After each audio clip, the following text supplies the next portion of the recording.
તનનો તનનો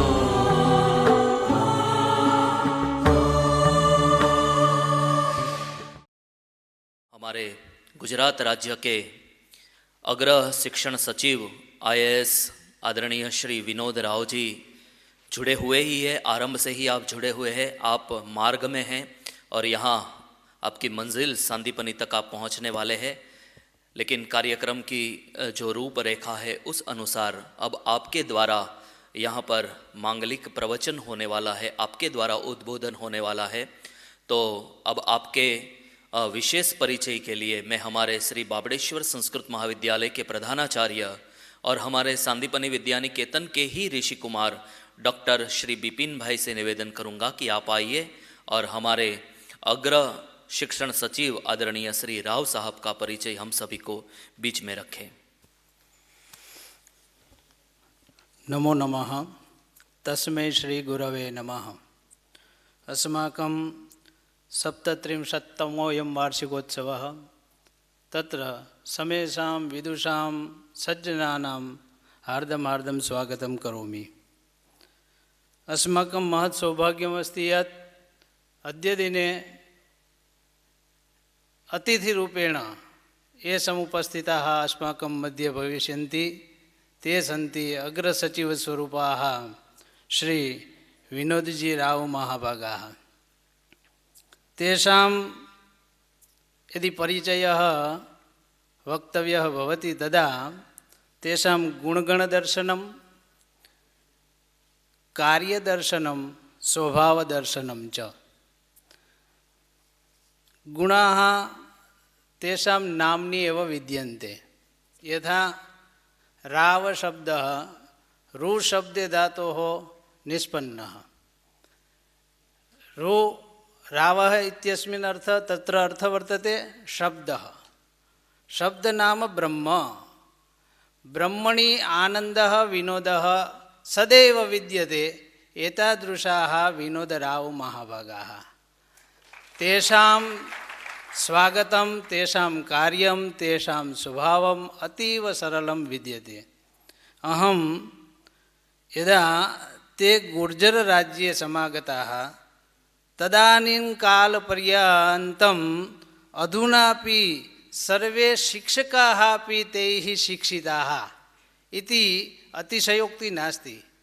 तत्र सर्वेषां कृते समयावधि, समयस्य पालनम्, अनुशासनं सर्वैः तेषाम् आगमनानन्तरे एव अत्र गुजरात राज्ये भवति।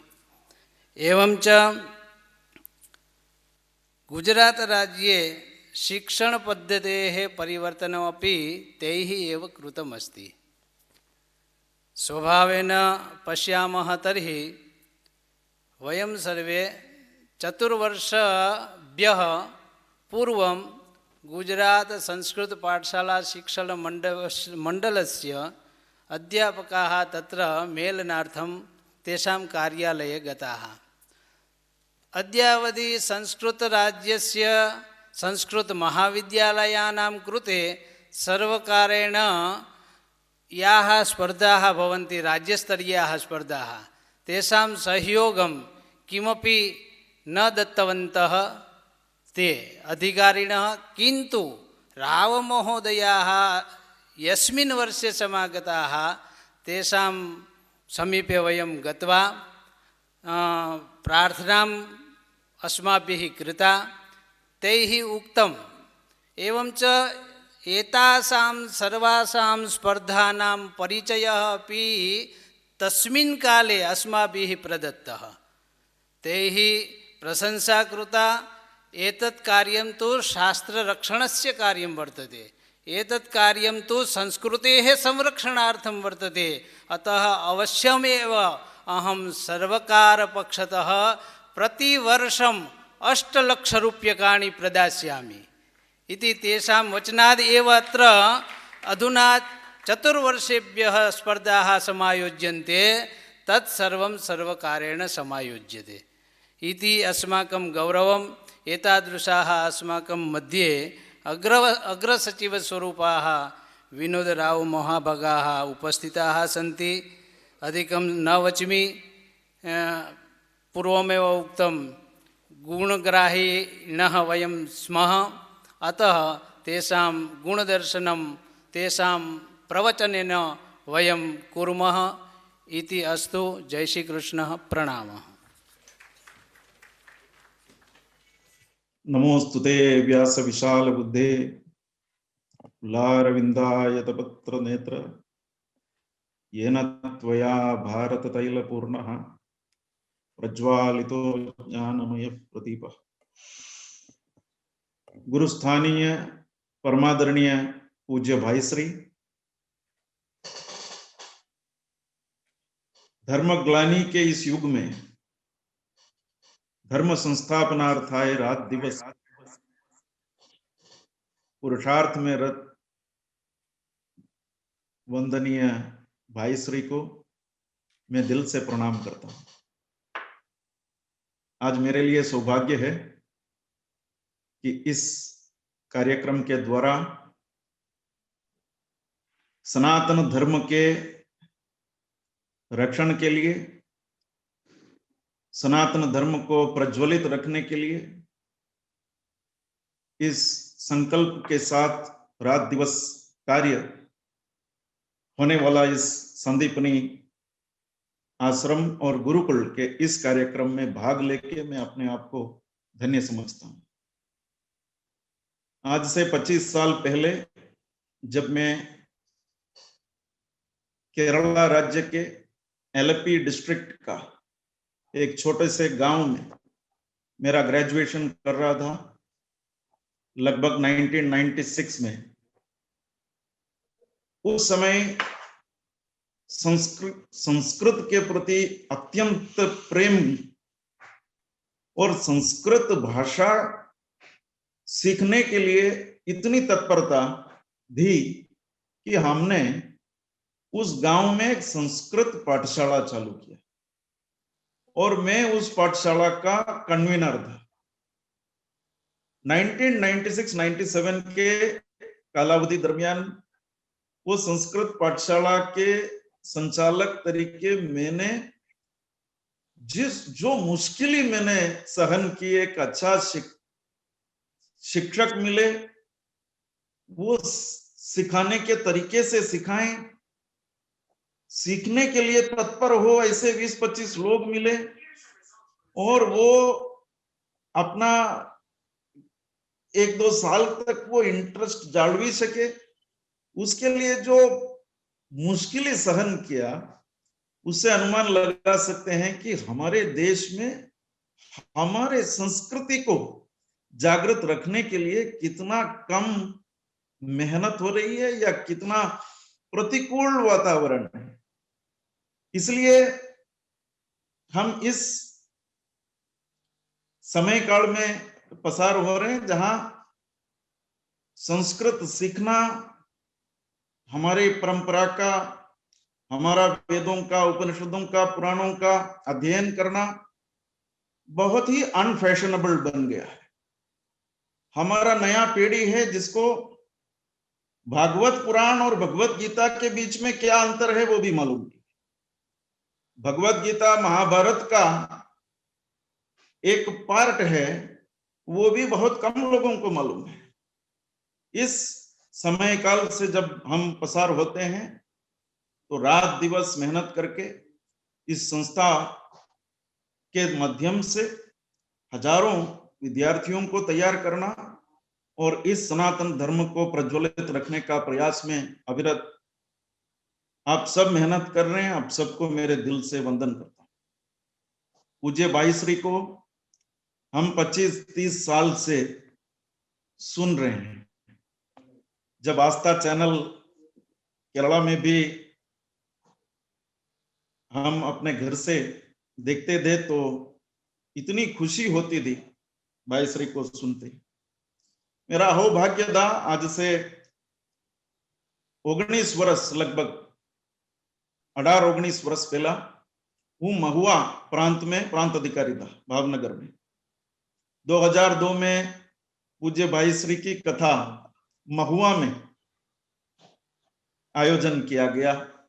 मैं प्रांत अधिकारी था, लेकिन उस पूरा कथा काल के दरमियान मैं सुबह और शाम पूरा कथा के मंडप में ही रहता था और पूज्य श्री से बहुत निकट होने का अवसर उस समय मिला।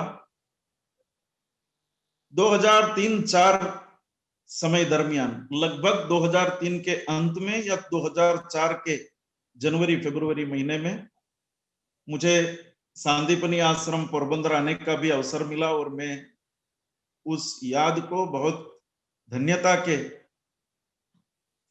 इमोशन से मैं याद करता हूं। 2007 में मैं पाटन कलेक्टर था, तब भाई श्री की कथा पाटन में थी, तब भी भाई श्री के कथा में भाग लेने का अवसर, आशीर्वाद लेने का अवसर मुझे मिला। लेकिन हमारे लिए सबसे बड़ी बात, सबसे भाग्य की बात वो थी जब 2012 में वडोदरा कलेक्टर के नाते मैं जब वडोदरा में कार्यरत था तो मैंने आईएएस की तैयारी के समय दरमियान एक संकल्प किया था। लगभग 1998-99 जब मैं आईएएस की तैयारी कर रहा था और मैं आईएएस में 2000 बैच से हूं। एक संकल्प मेरा था कि जब मैं आईएएस में आऊंगा और कलेक्टर बनूंगा तो कलेक्टर के निवास स्थान में मैं भागवत की कथा करूंगा और वो सौभाग्य पूरा हुआ 2012 में। और पूरा भागवत कथा के बाद दशम स्कंद का हवन, हमने दशम स्कंद का हवन के बाद संपूर्ण कार्यक्रम का पूर्णाहुति के दिन, उसका एक दिन पहले केरला से आए हुए मेरे परिवार के कुछ लोगों ने ऐसे बातचीत दरमियान ऐसा बोला कि आप पूज्य भाई श्री को बुला सकते हैं क्या।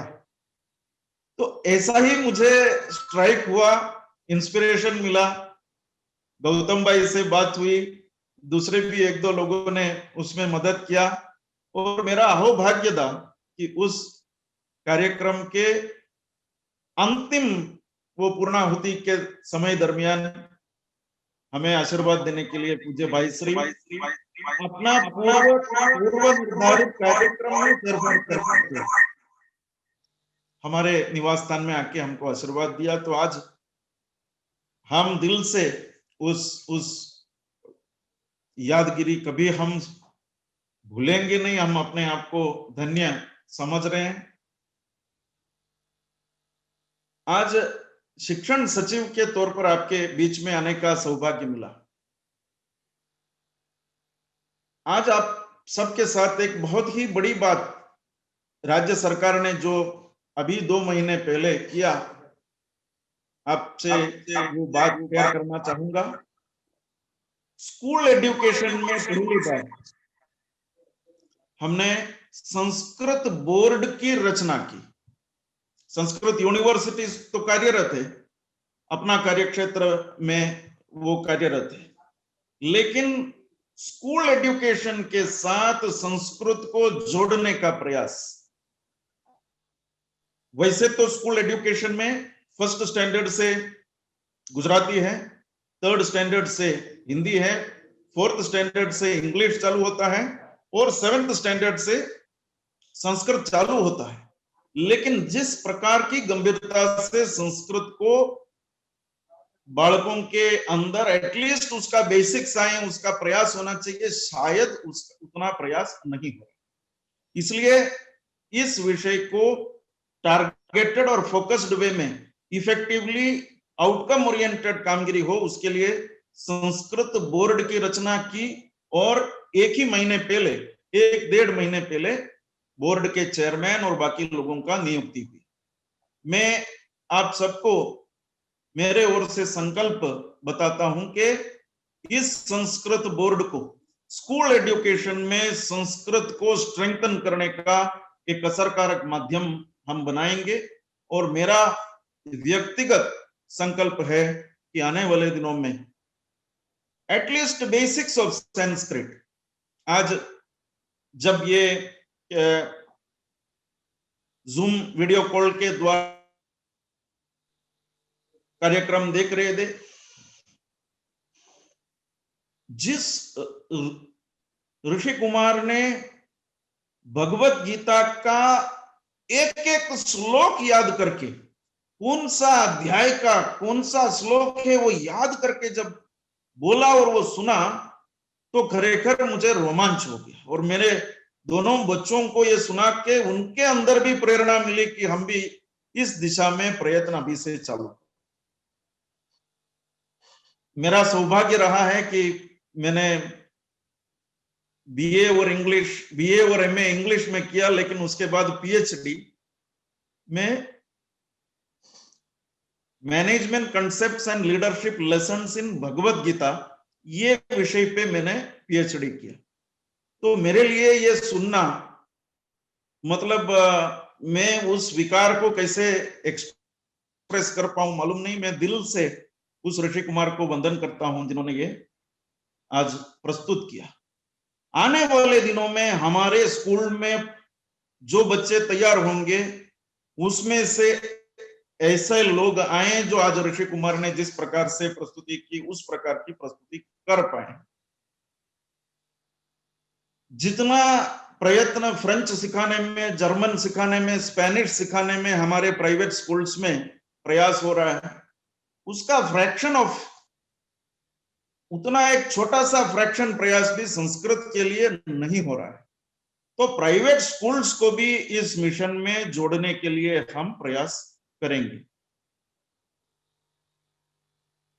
साथ साथ ये दूसरी एक अच्छी बात भी करने का मैं इस अवसर को उपयोग करूंगा। ध्यान में आया है कि हमारे जितने रेसिडेंशियल संस्कृत स्कूल्स हैं, गुरुकुल पद्धति से चलने वाला इंस्टीट्यूशन, उनके बच्चों को जो ऑनरेरियम या उनका निभाव के लिए रहने का, खाने का, पढ़ाई का खर्चा के पीछे जो राज्य सरकार खर्चा कर रही है, वो शायद जितना चाहिए उससे बहुत बहुत कम है। तो 3 दिन पहले हमारे ओर से राज्य सरकार में एक प्रपोजल गया है कि आने वाले बजट में गुरुकुल में पढ़ते बच्चों को साल में जो निभाव खर्च है, उनके पीछे जो खर्च राज्य सरकार करती है, उसमें सिग्निफिकेंट इंक्रीज, कितना रकम है शायद मैं बोल नहीं पाऊंगा, लेकिन आज जितना हो रहा है उससे बहुत गुना इंक्रीज करने के लिए हमने प्रपोजल भेजा है। और मैं मानता हूं कि हमारे आदरणीय मंत्री श्री भूपेंद्र सिंह जी भी इस विषय में खूब लागणी रखते हैं। आदरणीय मुख्यमंत्री श्री विजयभाई रूपाणी साहेब પણ આ વિષયમાં ખૂબ ઊંડા વ્યક્તિગત રસ લે છે, એટલે કદાચ આ બજેટમાં આ દિશામાં પણ કંઈક મોટા નિર્ણય થઈ શકે એવું હું માનું છું। आने वाले दिनों में सरकार और इस क्षेत्र में काम करती संस्थाएं एक टीम तरीके काम करेंगे। सनातन धर्म को संरक्षित रखने के लिए एक एक भारतीय अपना जवाबदारी माने और इस जवाबदारी को संकल्पबद्ध रीते पूर्ण करने के लिए हम सब एक टीम तरीके प्रयास करें। आज वैसे तो इस कार्यक्रम में भाग लेना पूर्व निर्धारित कार्यक्रम में नहीं था, लेकिन एक शुभ संयोग तरीके, वैसे मुझे जो पिछले 2 घंटे से जो अनुभूति हुई, प्रत्यक्ष में उधर हाजिर हूं, उस प्रकार की अनुभूति मुझे हुई और मेरे परिवार को भी, मेरे दोनों बच्चों को भी उस प्रकार की अनुभूति हुई। और इस कार्यक्रम के माध्यम से मेरे बच्चों को भी प्रेरणा मिली कि आने वाले समय में हम भी, जिस ऋषि कुमार ने जिस प्रकार की प्रस्तुति की, हमने बच्चों ने देखा कि कैसे वो शब्दों की कड़ी जोड़ के जिस प्रकार से रचना हो रही थी, स्पॉन्टेनियसली, एक्सटेम्पोरली जिस प्रकार से वक्तृत्व हो रहा था, एक एक टॉपिक के ऊपर जिस प्रकार से इतना विद्वत्ता के साथ बच्चे बात कर रहे थे, विद्यार्थी बात कर रहे थे, वो खरेखर प्रेरणादायी है। मैं दिल से इस संस्था को, पूज्य भाई श्री को वंदन करता हूं और आपका प्रत्यक्ष आशीर्वाद लेने के लिए हम आज आ रहे हैं। आप सबको दिल से वंदन, नमस्कार।